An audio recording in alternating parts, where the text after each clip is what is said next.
Redi del Estado Bolívar, quienes negaron la presencia del ELN en nuestro territorio, y que hoy eso constituye un profundo malestar dentro de nuestras Fuerzas Armadas. Nosotros somos, desde la Causa R, unos convencidos que sí hay una reserva ética, una reserva de valores democráticos e institucionales, constitucionales, dentro de nuestras Fuerzas Armadas, y son los que están ofrendando prácticamente su vida en relación a este tema. Y eso queremos ponerlo en evidencia y queremos ponerlo en blanco y negro en la mañana de hoy en esta rueda de prensa oficial de la Causa R. Como oficial es, desde este momento, que nuestra fracción de la Causa R dentro de la Asamblea Nacional, que está dirigida, coordinada por nuestra diputada Mariela Magallanes, entonces se constituye ya formalmente como una fracción parlamentaria propia, con todos y cada uno de nuestros principales diputados, que hacemos vida y acción dentro de la Asamblea Nacional. No queremos formar parte ya de ese saco de gato donde cualquier cosa puede ocurrir, como en efecto ocurrió el día de ayer. Y esa es la razón por la que hoy nosotros le estamos hablando de cara al país, con coherencia, con transparencia, que la fracción de la Causa R será responsable de sus propios actos y de sus propias decisiones en este momento. Y entro entonces en la materia que tiene que ver y que guarda relación con lo aprobado el día de ayer, que nos parece que tiene y tenemos diferencias no solamente de forma, sino también diferencias de fondo. Pareciera una carta de muy buenas intenciones, una carta dirigida al niño Jesús. Sin embargo, no reúne las expectativas que tiene el pueblo venezolano, ni con la Asamblea Nacional, ni cómo confrontar con un régimen dictatorial, tiránico, como el de Nicolás Maduro, ni contra una organización criminal. La primera cosa que queremos advertir y alertar, y por eso lo de la fracción, nosotros no teníamos conocimiento sino unos minutos antes del acuerdo que fue presentado en la Asamblea Nacional, y que esta directiva o esta gente que aprobó el acuerdo querían que nosotros simplemente fuéramos unos diputados de utilería para levantar la mano sin derecho prácticamente a tener acceso al fondo y a la forma del documento. La primera cosa que cabría preguntarse, son más preguntas que respuesta, es: ¿ese documento está dirigido a quién y para qué? ¿Cuál es la razón para aprobar un documento de ese género y de esa naturaleza? Lo primero que queremos también resaltar es que el país ya no aguanta más secretismos. En este caso, todo lo que haga y lo que hagamos los dirigentes políticos, los que nos llamamos líderes en Venezuela, tenemos entonces que hablar de cara al país en medio de la transparencia que ya hemos mencionado. ¿Creemos en la unidad? Sí, en la unidad de propósito, como lo dijimos ayer, y en la unidad de estrategia. La unidad no puede ser simplemente una sopa de letra donde entra cualquier cosa y que cualquier cosa puede ser perfectamente convalidada.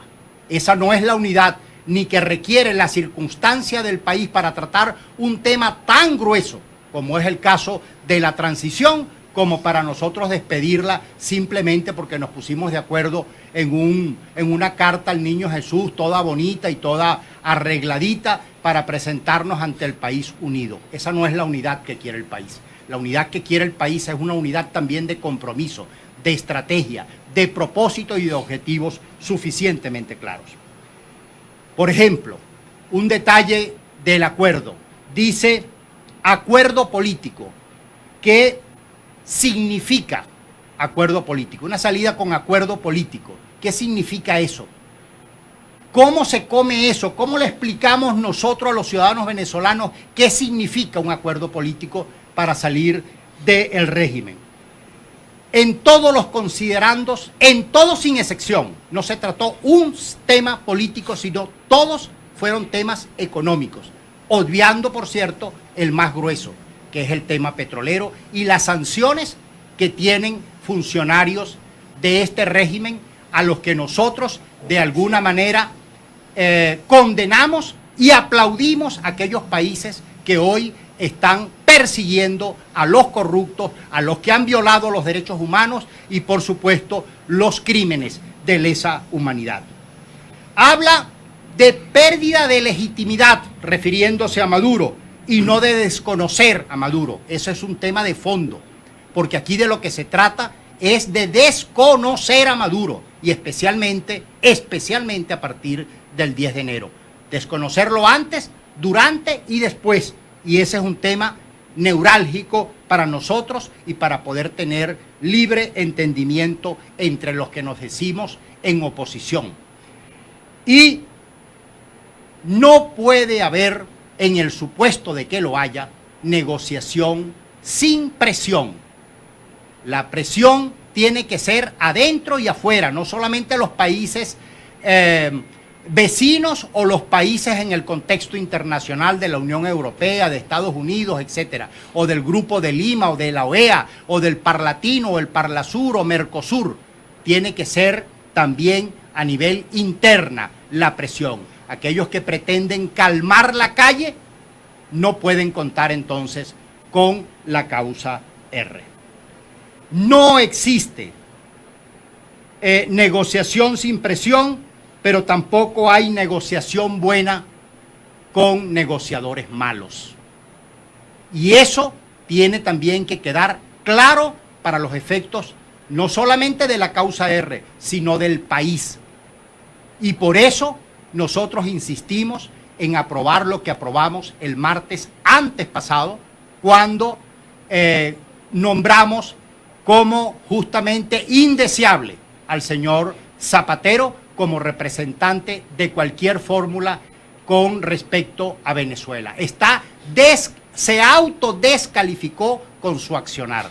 Y eso, por eso para nosotros, el tema de la negociación, que nosotros no la satanizamos, pero sí queremos poner condiciones clarísimas y con presión también interna desde la calle. Habla el documento de transición ordenada. ¿Qué es transición ordenada? ¿Qué significa una transición ordenada? La Constitución Nacional de Venezuela, en su artículo 333 y 350, no habla de transición ordenada. Habla de reponer el orden constitucional a como dé lugar con lo que tengamos a mano. Esa es una diferencia de fondo con quienes hoy tenemos justamente esta diferencia y que ayer, justamente por no conocer en profundidad el documento, porque nos los presentaron entre gallos y medianoche, nosotros no estábamos en condiciones ayer de dar una opinión, pero teníamos la ligera sospecha de que eso no era sencillamente para favorecer al país. Y eso tiene que quedar suficientemente claro. Y este propósito, la causa R, sigue siendo un instrumento del pueblo venezolano, en especial del pueblo trabajador, para poder salir de la inmensa tragedia que hoy embarga a todos los venezolanos dentro y fuera del país. Y digo fuera del país porque todo el mundo sabe que hay más de 4 millones de venezolanos en diáspora, peregrinando en éxodo masivo, aguantando hambre, lavando poseta, precisamente, justamente porque aquí no tienen derecho ni siquiera a eso, ni siquiera a lavar poseta, porque no hay trabajo. ¿Qué organizaciones políticas firmaron ese acuerdo? ¿Qué peso de esa organización están pactando con el gobierno? Surrepticiamente.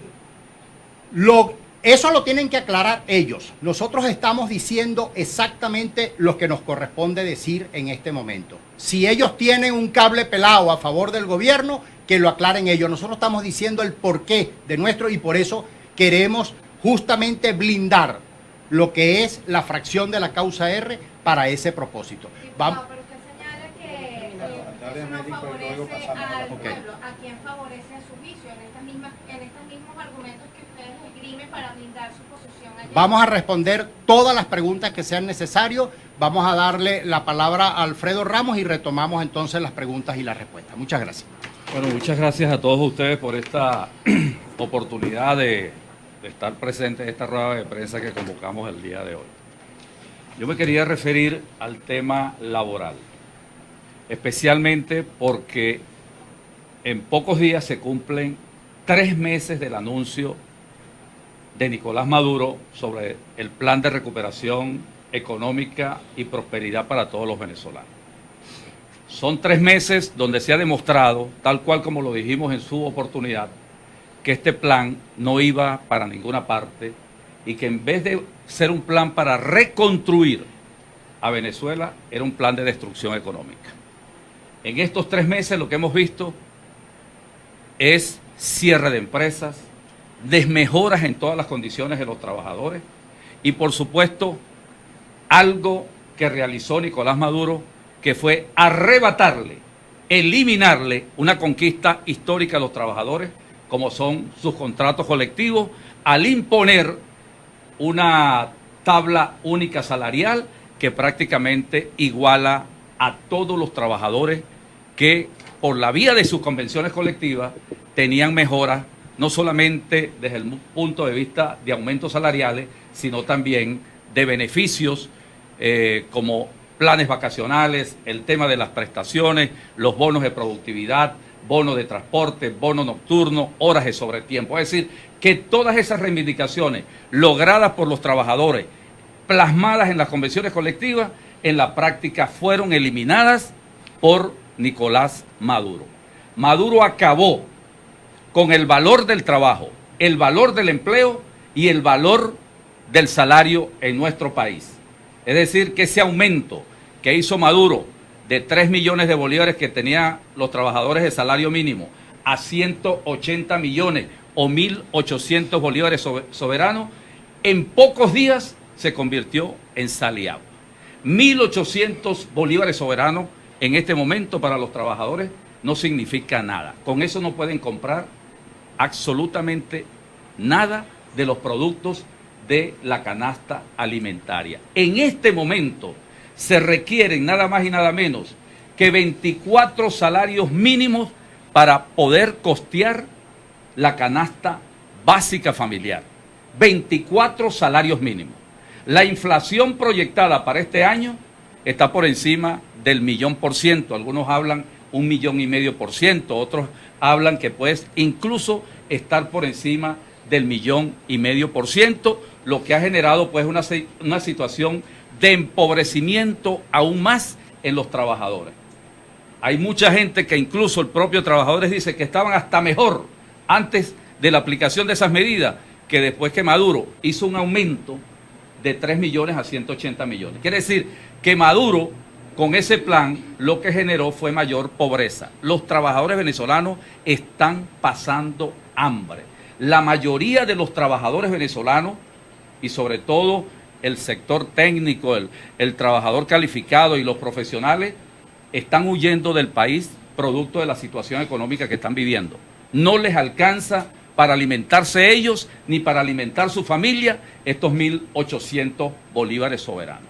Nosotros ratificamos nuestra posición que para que el trabajador pueda recuperar el poder adquisitivo, el poder de compra y sus convenciones colectivas, sus logros, sus beneficios, no le queda otra que continuar movilizándose a nivel nacional, articular todas estas luchas que viene dando el pueblo venezolano por la falta de gas, por la falta de alimentos, por la falta de medicamentos, por la falta de servicio público, es decir, articular la lucha del pueblo venezolano que también está sufriendo los rigores del modelo fracasado de la dictadura de Nicolás Maduro, articularla con la lucha por las mejores condiciones de vida de los trabajadores. Y vamos mucho más allá.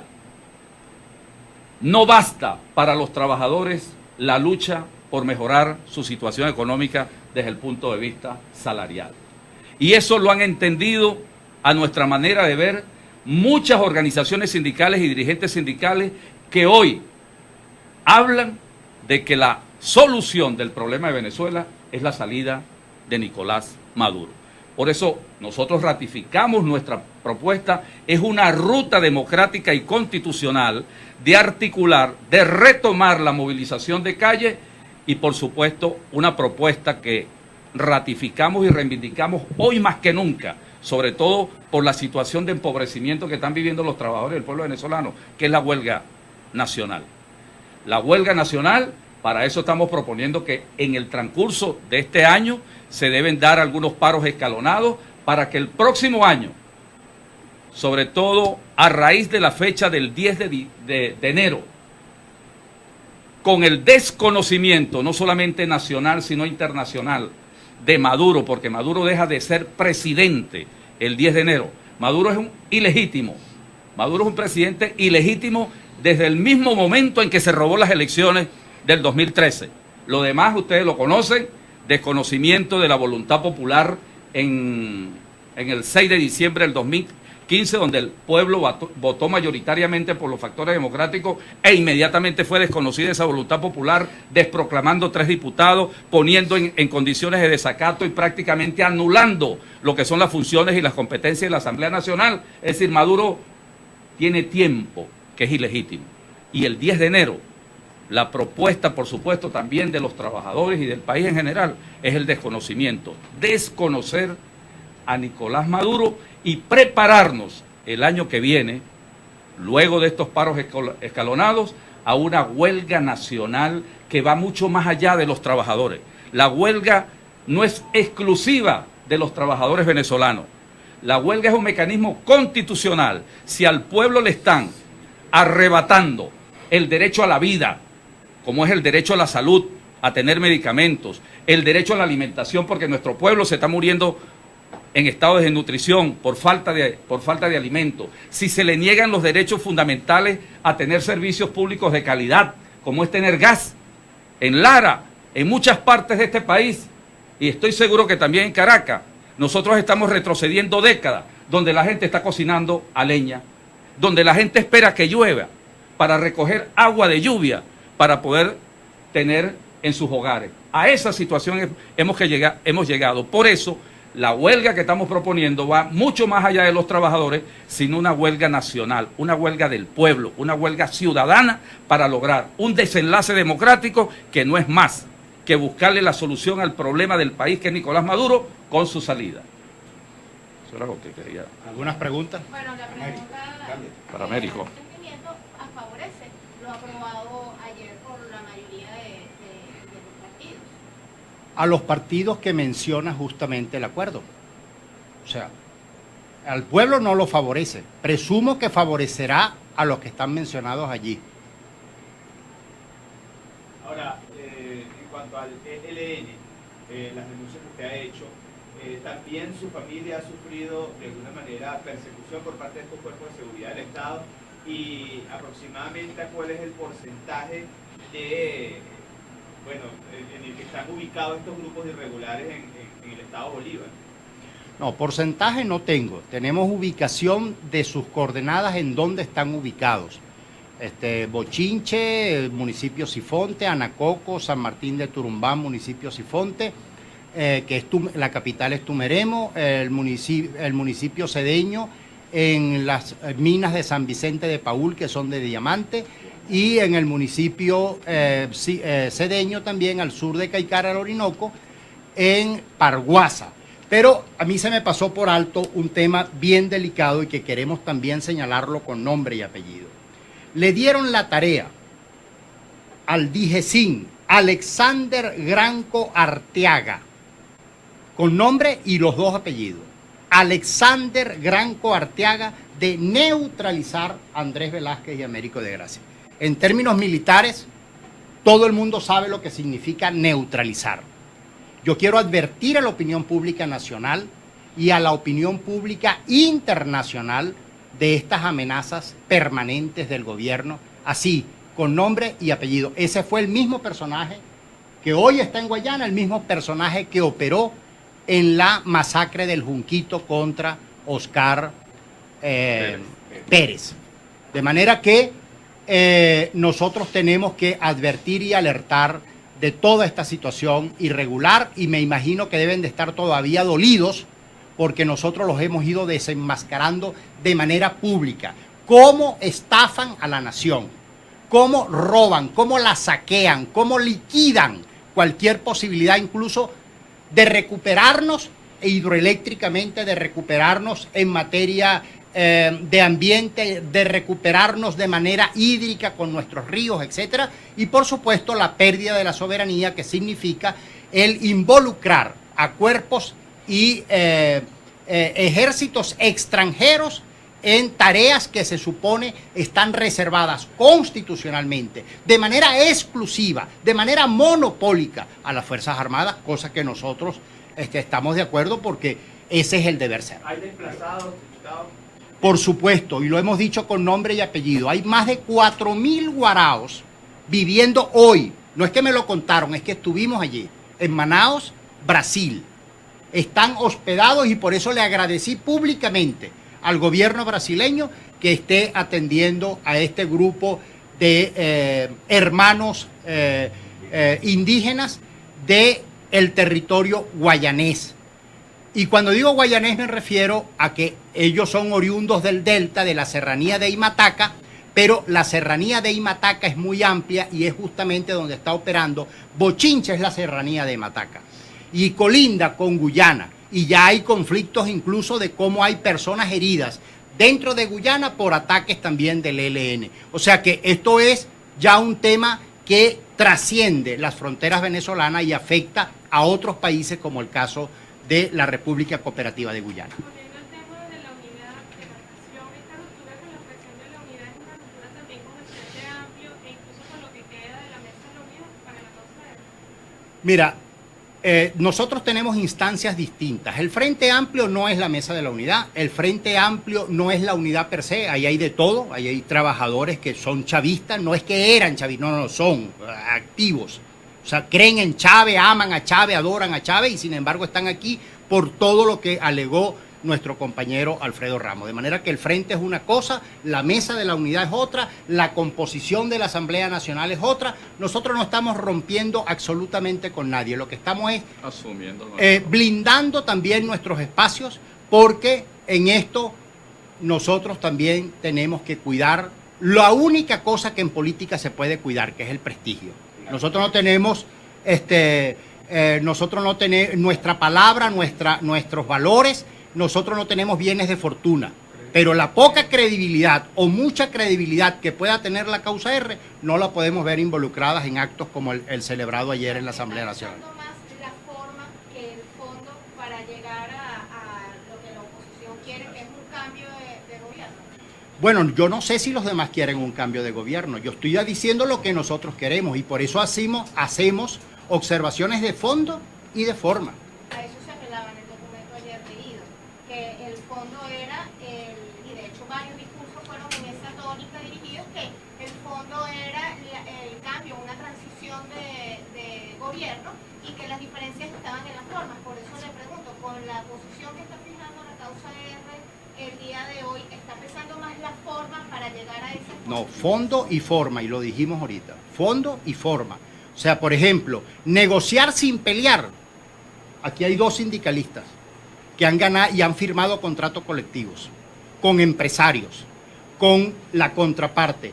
Para firmar un contrato colectivo hay que pelear. Pero es necesaria una negociación, ¿no estaría entonces No, la en negocia... contra de una negociación? ¿Y con quién se negocia?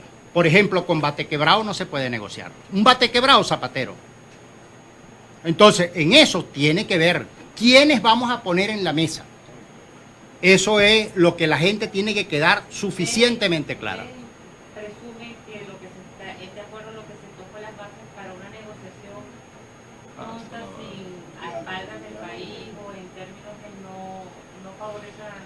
Mira, Por lo menos nos generan sospechas. mira, O sea, toda la forma como se están utilizando los esquemas. Ustedes alegaban que desconocían el documento, que lo conocieron a pocos minutos de la sesión. Sin embargo, hay otros diputados que señalan que la diputada Mariela Magallanes, que quiere cambiar para que usted me responda, estuvo presente en distintas discusiones. No, mira, el documento fue presentado en horas de la mañana y ellos han alegado incluso que tienen hasta 5 semanas discutiéndolo. Bueno, ¿cómo es eso que tienen 5 semanas discutiéndolo y nosotros los conocemos unas horas antes? Un documento que se supone implica y complica al país en un proceso mucho más amplio. Diputado, ¿qué de La no? causa ¿El acuerdo es una buena noticia para Maduro? Es probable que sea una buena noticia para Maduro y por eso nosotros queremos salirle al paso, porque si los negociadores se siguen comportando de esa manera, creemos que le están haciendo un flaco servicio al país. La causa se ha incorporado algunas actividades que ha convocado Soy Venezuela. El próximo paso de este anuncio podría ser sumarse al movimiento Soy Venezuela o a la fracción que sucede. No, para nada. Eso está totalmente descartado. Nosotros no estamos sumándonos a ningún Soy Venezuela, ni nos estamos sumando a ninguna fracción. Por eso anunciamos que la fracción de la causa R es la fracción de la causa R. Entendemos que este acuerdo de ayer es como la gota que derramó el vaso, pero ¿cuándo comenzó el descontento de la causa R con los manejos internos de la fracción en la Asamblea? Mira, hace mucho tiempo. Todo se le quiere sumar, si es la primera vez que esto de un documento que se conoce comenzando la sesión ocurre. Bueno, de esta magnitud sí, porque implica ya prácticamente debatir el país del futuro. Y entonces no se puede hacer de la manera como los compañeros quieren hacerlo. Bueno, Diputado, una última pregunta. ¿Tienen ustedes idea quién entonces redactó este documento y si estas personas estarían entonces en conversación con el gobierno de Nicolás Maduro? no sabemos quién lo redactó y por eso hacemos las observaciones que hemos estado haciendo. No me respondió la pregunta de cuándo inició el descontento de la causa con la fracción, qué otros elementos lo llevaron a esto. Bueno, nosotros tenemos días y meses, incluso cuando se nombraron las comisiones, nosotros mostramos un descontento abierto porque no se puede seguir haciendo política de espaldas al país. Hay que hacerlo de manera transparente. Bueno, muchísimas gracias.